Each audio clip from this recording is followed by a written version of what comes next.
बिस्मिल्लाहिर्रहमानिर्रहीम। शुरू अल्लाह के नाम से जो बड़ा मेहरबान निहायत रहम करने वाला है। कोई भी काम शुरू करने से पहले बिस्मिल्लाह ज़रूर पढ़ लें।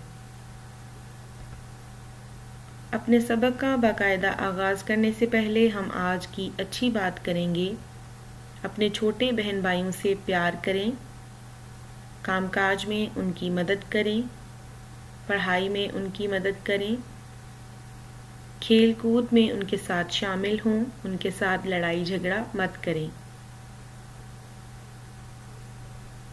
अस्सलाम वालेकुम प्यारे बच्चों, हमारा आज का सबक है कुल्फ़ी कैसे खाऊं, जो सफ़ा नंबर 97 यानी 97 पर मौजूद है। सफ़ा नंबर 97 खोलेंगे। कुल्फ़ी कैसे खाऊं, ये एक तस्वीरी कहानी है, यानी तस्वीर को देखकर जहन में आने वाली कहानी को लिखना होता है। तस्वीर में मौजूद हर चीज़ का जिक्र करना है।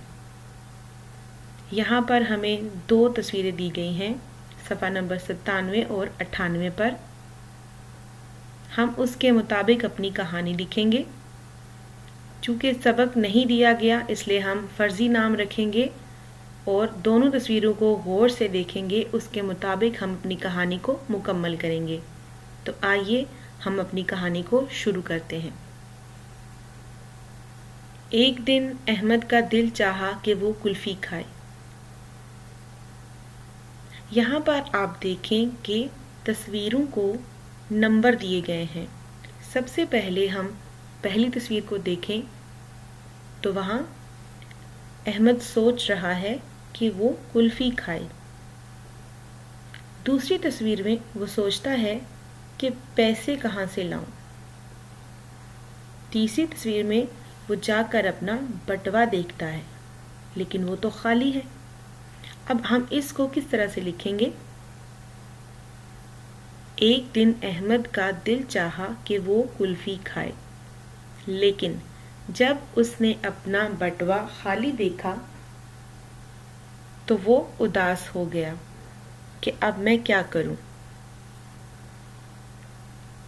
सफ़ा नंबर 98 तस्वीर नंबर 4। अहमद अपने बड़े भाई के पास गया। उसने सोचा क्यों ना वो अपने बड़े भाई से कहे। जब उसने अपने बड़े भाई अली को कहा, भाई जान मुझे कुल्फ़ी खानी है। अब हम तस्वीर नंबर 5 को देखते हैं कि उन दोनों के हाथ में एक एक कुल्फ़ी है। तो उसको हम किस तरह से लिखेंगे? उसके भाई ने उसे कुल्फ़ी लेकर दी और ख़ुद भी खाई। अहमद ने अपने भाई का शुक्रिया अदा किया।